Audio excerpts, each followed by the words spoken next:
Hi, ako nga pala si Earl, 21 years old. May gusto ako ikwento sa inyo. Pero bago yon, may tanong muna ako sa inyo. Naranasan nyo na bang mailad sa hindi nyo pare-reliyon?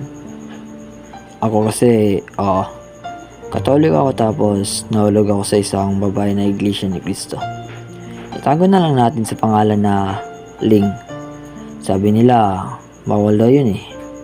Bawal daw mag-BF or mag-BF basta Katolik and Iglesia ni Cristo. Pero yun yung sabi nila. Para sa akin, pwede yun. Pwede mag-JF or mag-BF basta mahal nyo lang yung isa't isa. Kahit hindi kayo yung pareho yung religion nyo, pwede yun. Para sa akin. Ito yung kwento ko nung junior high school ako. Simulan na natin.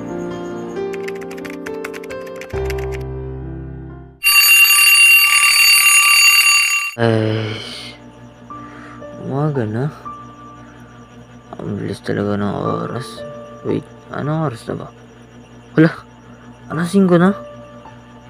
Ang bilis naman ng oras ah. Nako, first day of school pa naman yun. Wait ko na gumalaw.